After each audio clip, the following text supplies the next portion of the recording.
This is 201 rotating vectors, all added end to end. It's simple, but the last one traces the shape of a pie, and you can make it draw whatever you want just by tweaking the initial angles and the lengths of each vector.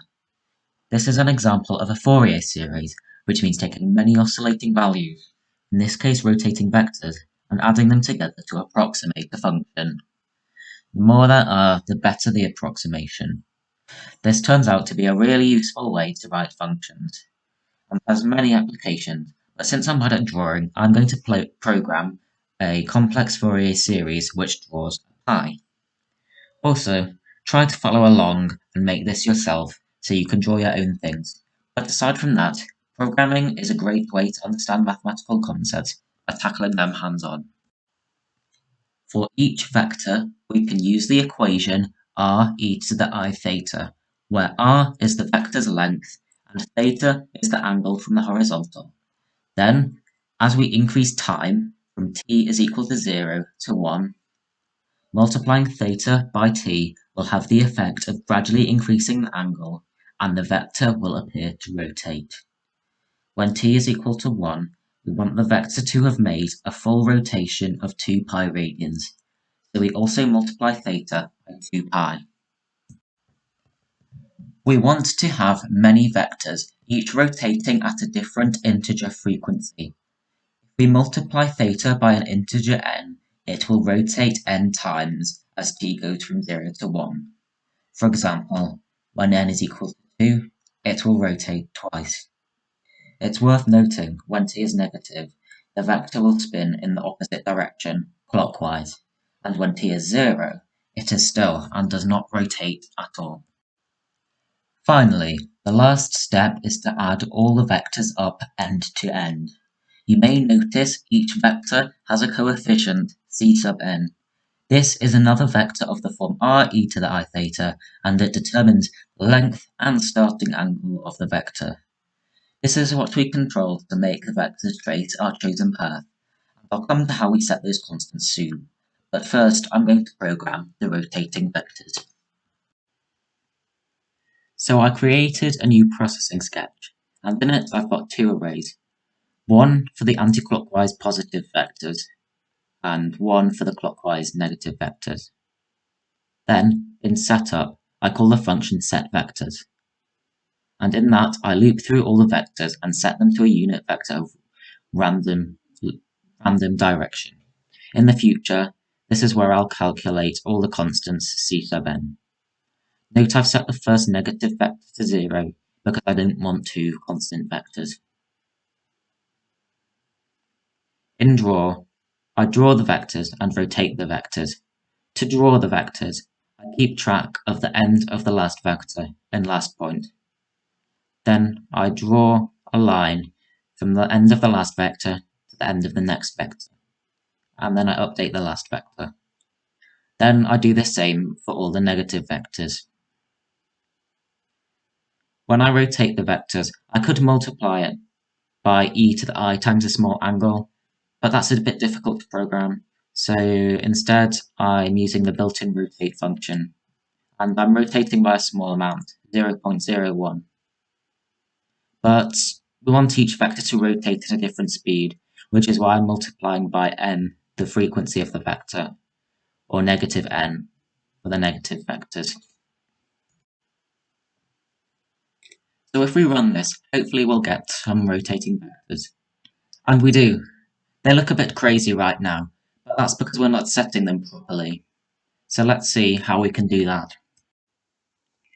And first we need to have a function. What you see here is the SVG for this pie I made. And you can pause to look at the syntax, but essentially, M means to move to this point. L means to draw a line to this point.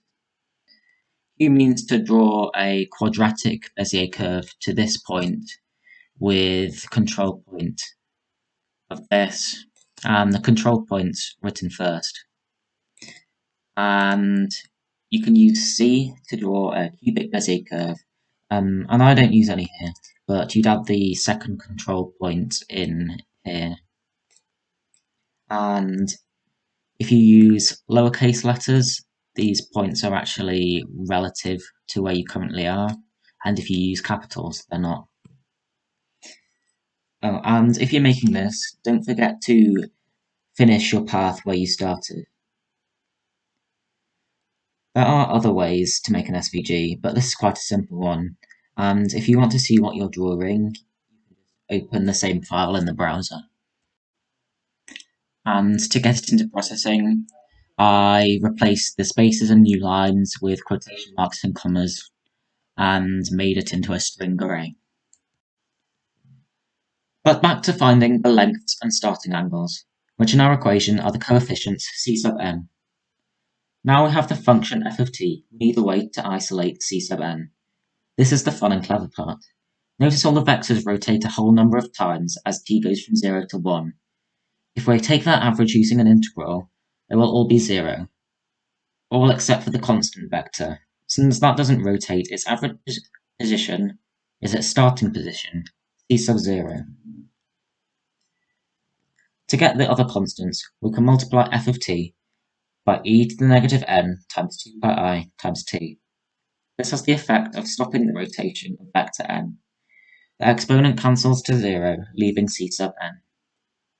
In our program, we'll do this numerically.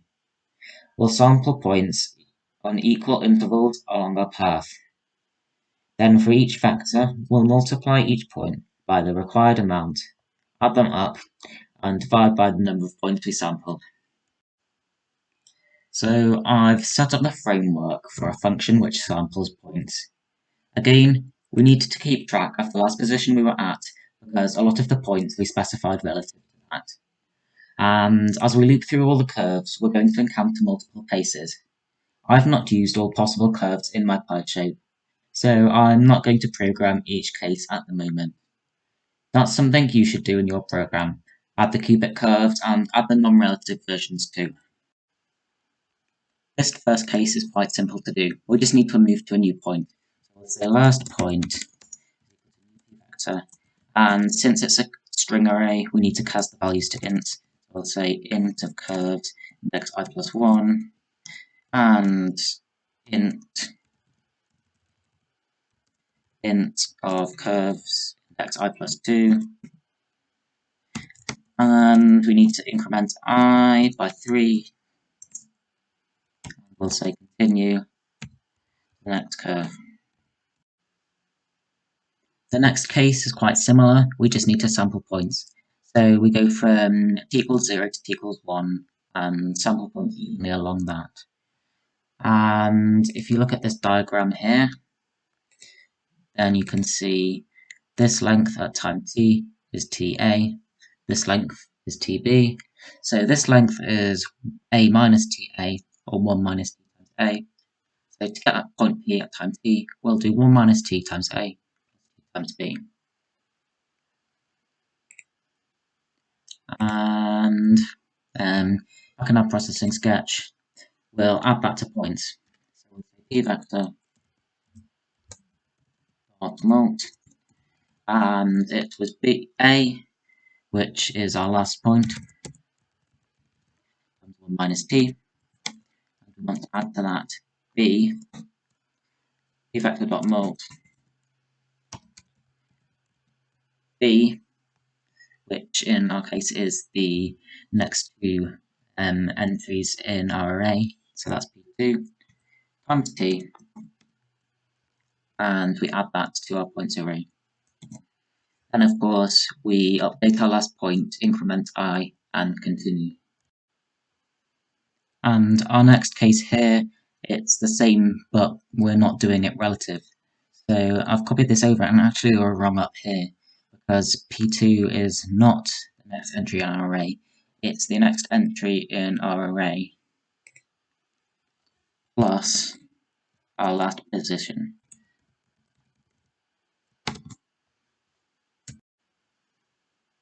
And the quadratic one here is again similar.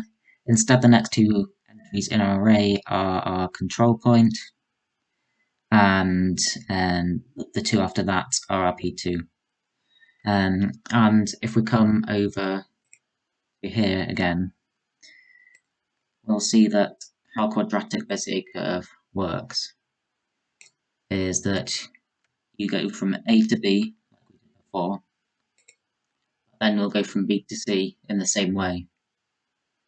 And then using those 2 points, we'll go from D to E, and that'll be the point that we sample. And you can do the working out, and you get this: 1 minus t squared times A plus 2t times 1 minus t B plus t squared C. So if we go back to our processing sketch, we can add that to points. So it was p vector dot mult, and our A is our last point, times 1 minus t squared, 1 minus t times 1 minus t, and then we add to that our control point, and we've called that control, so we'll say p vector mult control t times 1 minus t, and finally we need to add final point C, which is P2,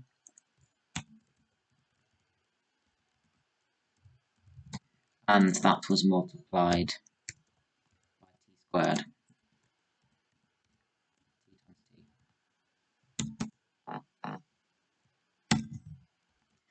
So then we update our last point, and this time it's actually I plus 3 and I plus 4.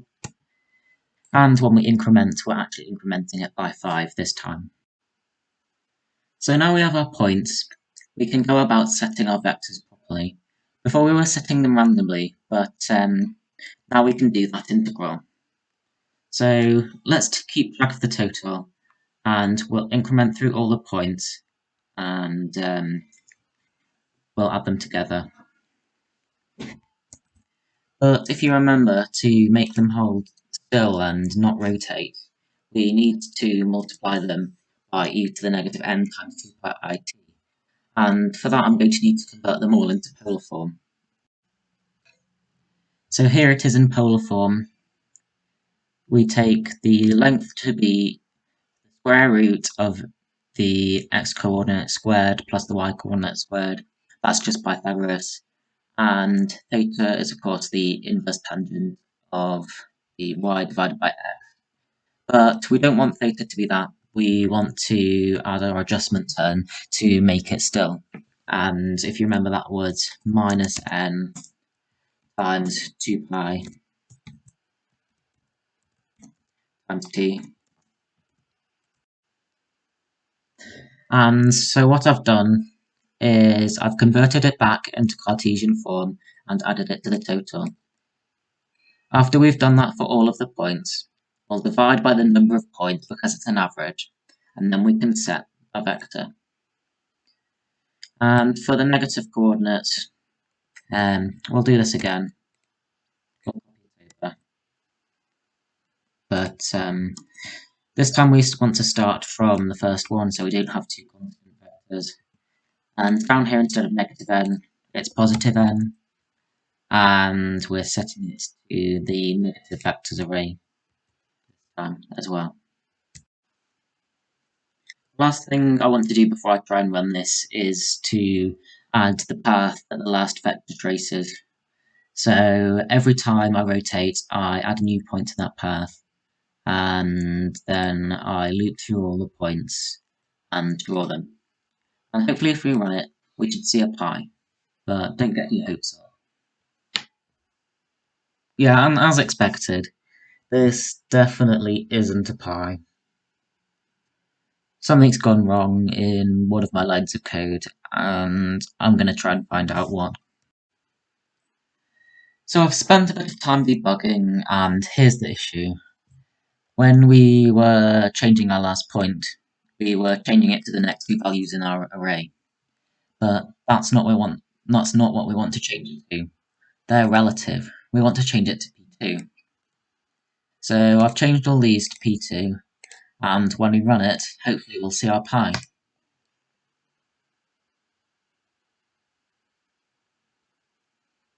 And yeah, that looks like it's drawing pi. Finally it draws the pi shape. And if you're creating your own, which I highly suggest you do, I hope your drawing is also working. If you've done this and it's working, you can now use the same code to draw whatever you want. Maybe you'll want to draw a tau, I don't know.